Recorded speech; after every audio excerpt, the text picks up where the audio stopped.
Next concept है Graham's law of diffusion. Graham law of diffusion. Graham's law of diffusion. इससे पहले diffusion word क्या होता है ये देखते हैं। डिफ्यूजन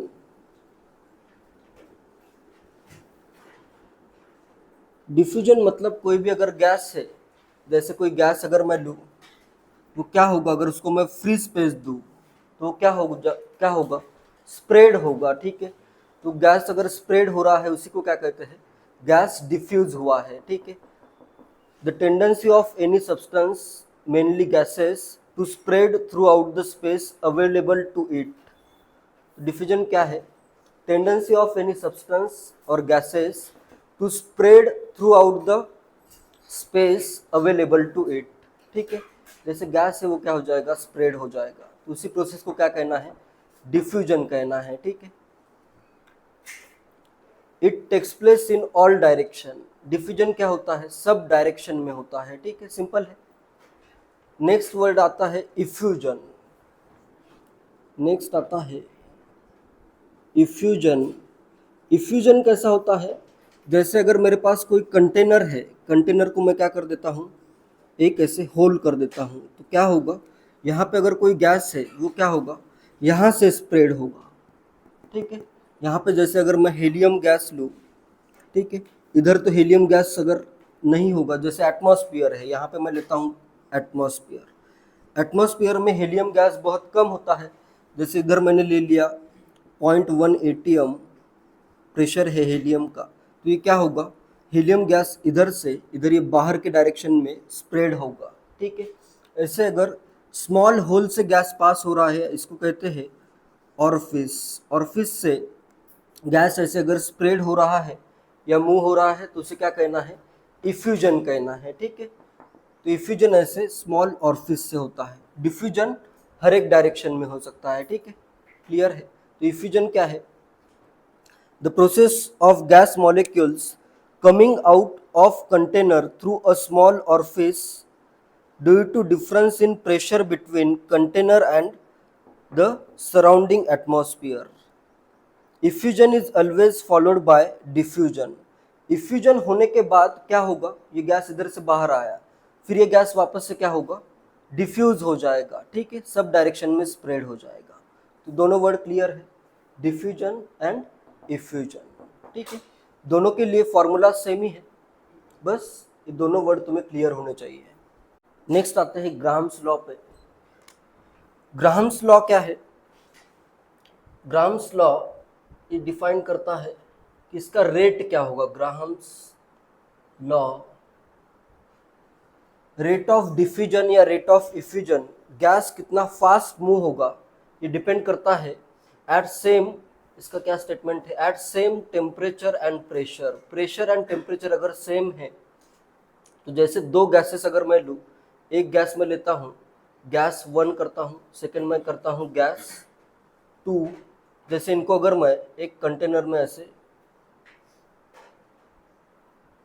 प्लेस करता हूँ और क्या हो रहा है, जैसे क्या क्या होगा, जैसे ही ये मैं ओपन कर दूंगा, पहले ये मैंने क्लोज रखा है, जैसे मैंने ओपन किया तो गैसेस क्या होंगे, यहाँ से इफ्यूज हो जाएंगे। ठीक है, या फिर अगर कुछ पाइप है तो उस पाइप से गैस ऐसा डिफ्यूज भी हो सकता है। ठीक है, इधर एक कंटेनर है, इधर एक कंटेनर अगर है, या फिर इधर अगर मैं एक कंटेनर लूँ और इधर एक पाइप लूँ, तो यहाँ पे क्या होगा, गैस ऐसे डिफ्यूज हो जाएगा। ठीक है, तो इसमें इनका जो रेट आएगा, फर्स्ट गैस है सेकेंड गैस है, तो इसका रेट डिपेंड करता है इनके डेंसिटी पे, या फिर डेंसिटी और उनके मॉलिक्यूलर वेट पे। मॉलिक्यूलर वेट पे कैसे डिपेंड करता है, जिसका भी वेट ज़्यादा होगा, मॉलिक्यूलर वेट, क्या लगता है वो फास्ट मूव होगा या स्लो मूव होगा, स्लो मूव होगा। ठीक है, जिसका भी मॉलिक्यूलर वेट ज़्यादा होगा उसका रेट ऑफ डिफ्यूजन या रेट ऑफ इफ्यूजन क्या होगा,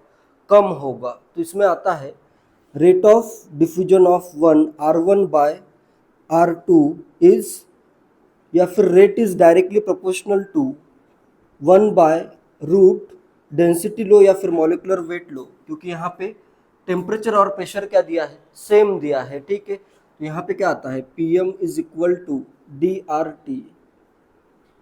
रेट ऑफ डिफ्यूजन और effusion is inversely proportional to root of molecular weight, ठीक है। तो R1/R2 इज इक्वल टू क्या आ जाएगा, अंडर रूट क्या आएगा इधर, M2/M1 आ जाएगा, ठीक है। जिसका मॉलिक्यूलर वेट ज़्यादा होगा उसका रेट कम होगा। या फिर यहाँ पे D1 अगर करूँ तो इधर आ जाएगा M1 इज इक्वल टू, मैं क्या कर सकता हूँ, अंडर रूट D2/D1 भी कर सकता हूँ, ठीक है। तो ये ग्राम्स लॉ का इक्वेशन या फॉर्मूला आता है। स्टेटमेंट क्या है, स्टेटमेंट भी बहुत इजी है।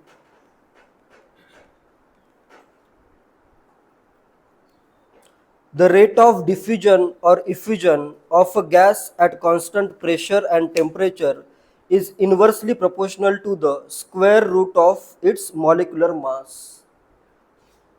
Rate of diffusion or effusion at constant temperature and pressure is inversely proportional to square root of molecular mass. इसका यूज करना है हर केस में, ठीक है। एंड नेक्स्ट, अगर प्रेशर डिफरेंट आता है, नेक्स्ट केस क्या है, यहाँ पे प्रेशर के लिए भी बताता हूं।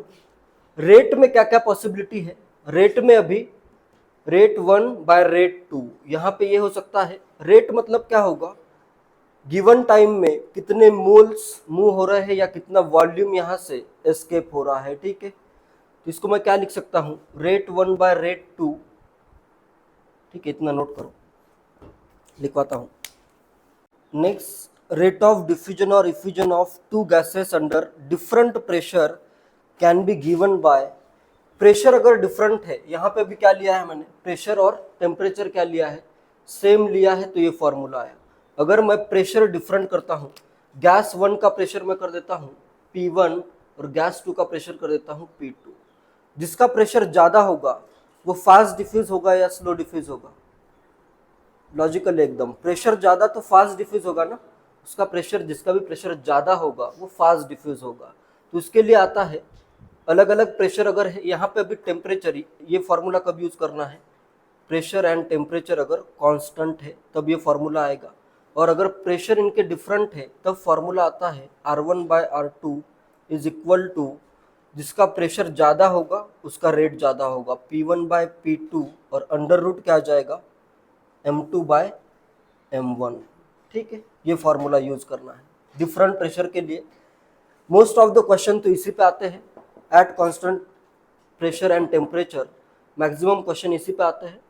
कभी कभी ऐसा भी क्वेश्चन आ सकता है, तो ये भी क्लियर रखो। नेक्स्ट, रेट में अभी क्या क्या पॉसिबिलिटीज है, रेट इज इक्वल टू हो सकता है वॉल्यूम डिफ्यूज्ड, जो भी गैस है उसका कुछ वॉल्यूम भी डिफ्यूज हो सकता है, ठीक है, volume diffuse by time taken, time taken, volume को मैं लिखता हूँ V, टाइम को मैं लिखता हूँ T, या फिर moles diffused by time taken भी हो सकता है, ठीक है, moles diffuse by time taken, moles के लिए लिखता हूँ मैं N। या फिर अगर ऐसे कोई एक पाइप लेता हूँ मैं, जिसका क्रॉस सेक्शन एरिया क्या है, कांस्टेंट है, ठीक है, तो यहाँ से भी गैसेस क्या होंगे, डिफ्यूज होंगे। तो यहाँ पे क्या करना है, डिस्टेंस ट्रैवल्ड बाय गैस या distance travelled through uniform cross section area bye time taken, ठीक है। रेट ये भी हो सकता है distance travelled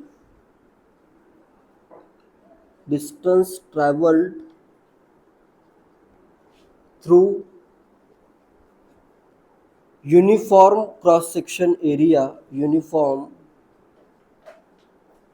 cross sectional area, ठीक है, uniform cross section divided by time taken. इस डिस्टेंस को मैं लिखता हूँ x, ठीक है। जैसे कोई गैस यहाँ से स्टार्ट हुआ तो कुछ डिस्टेंस मूव करेगा, तो ये भी क्या होगा, डिस्टेंस अपॉन टाइम भी क्या हो सकता है, rate of diffusion. Moles per unit time भी हो सकता है, वॉल्यूम पर यूनिट टाइम भी हो सकता है।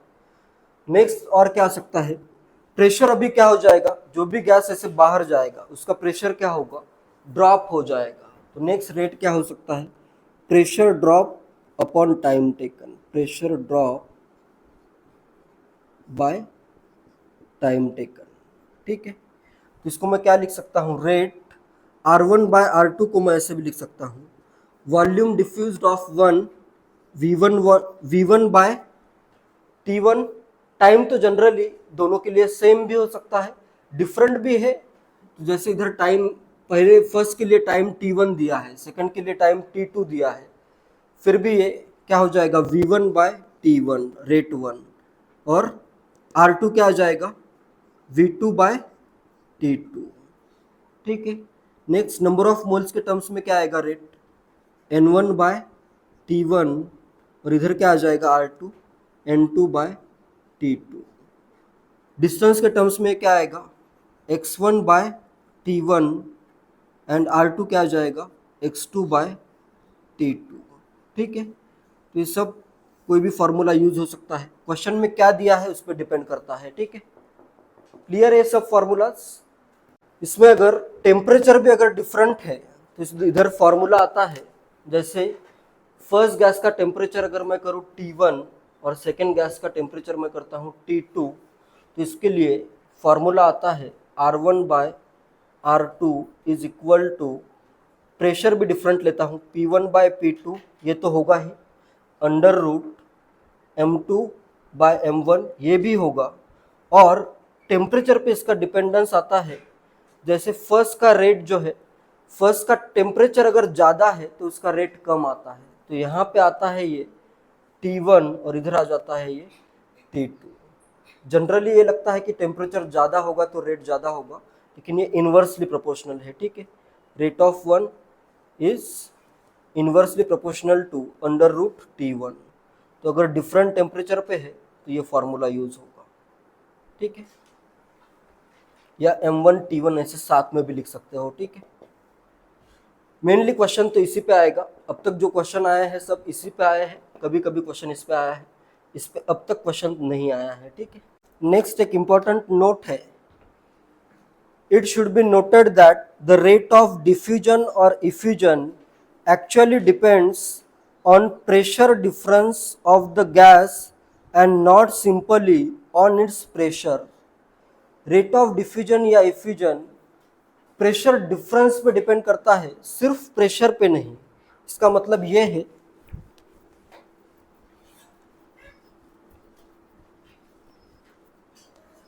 आगे भी देखो, मोreover the pressure difference is to be measured for this gas only if a container holds helium at a pressure of 0.1 atm and if a small pinhole is made in the container and if the container is placed in a room, the rate of effusion of helium gas from the container to outside depends only on its pressure difference, which is 0.1 atm, as there is no helium in the atmosphere.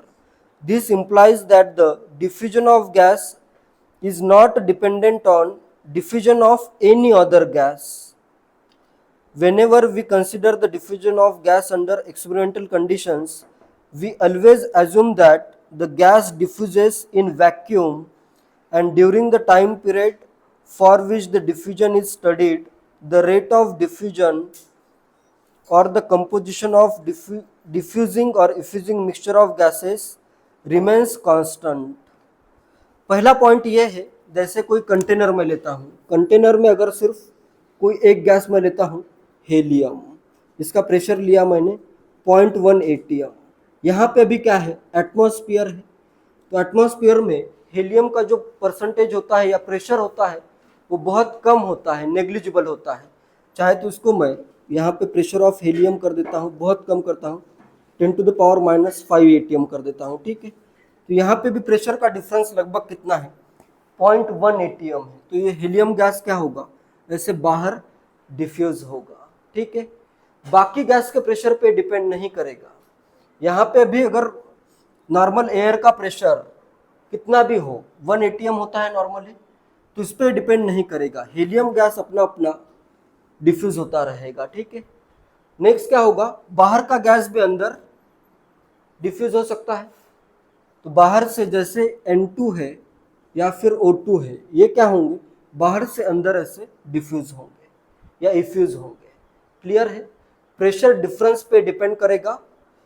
इसके pressure, जैसे अगर यहाँ पे अगर मैं ये कर दूं, जैसे सेकेंड कंडीशन में लेता हूँ, अगर मैं करूँ, मैंने एक कंटेनर लिया, इसको मैं पुट करता हूँ दूसरे कंटेनर में, यहाँ पे अगर मैं हेलियम का प्रेशर लेता हूँ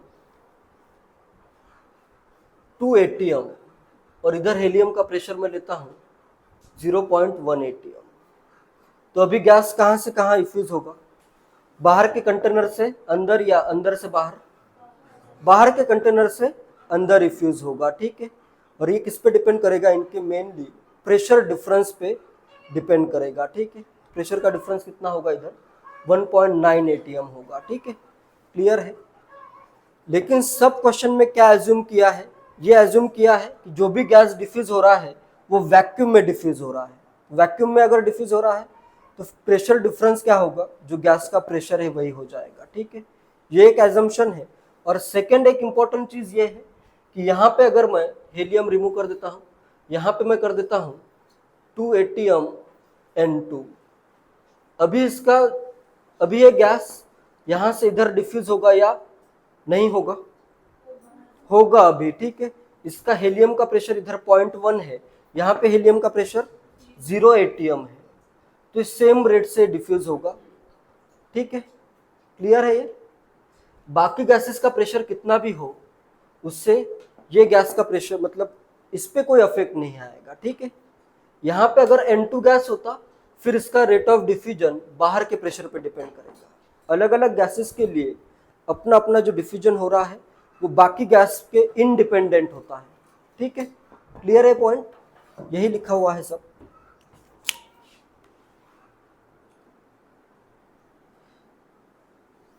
This implies that the diffusion of gas is not dependent on the diffusion of any other gas. एक एक गैस का अपना अपना अलग कंसिडर करना है बाकी गैसेस से। जैसे हेलियम है तो उसका CO2 या N2 या किसी और गैस से कोई रिलेशन नहीं रहेगा। ठीक है।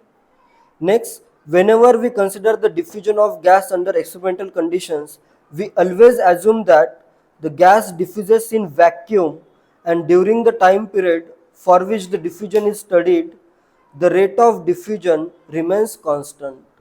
assumption क्या लेते हैं हम कि वैक्यूम में डिफ्यूज हो रहा है और उसका रेट क्या है, कांस्टेंट है। ठीक है। या फिर उसका कंपोजिशन भी आ रहा है मिक्सचर का, वो भी क्या किया जाता है, कांस्टेंट एज्यूम किया जाता है, तभी ये सब फॉर्मूला वैलिड है। ठीक है। अगर ये एजम्पशन कंसिडर नहीं किया गया हो तो फिर तो कैलकुलेशन इसका बहुत ज़्यादा टफ हो जाएगा। जैसे अमाउंट, जैसे इनिशियली मैंने कुछ अमाउंट लिया है, थोड़े समय के बाद क्या हो जाएगा, अमाउंट चेंज हो जाएगा, तो इसका रेट भी चेंज हो जाएगा, फिर वो कैलकुलेशन अपने सिलेबस में नहीं है। ठीक है। इतना टफ नहीं आएगा, नॉर्मल एजम्पशन बेस्ड सब फॉर्मूलाज आते हैं। ठीक है।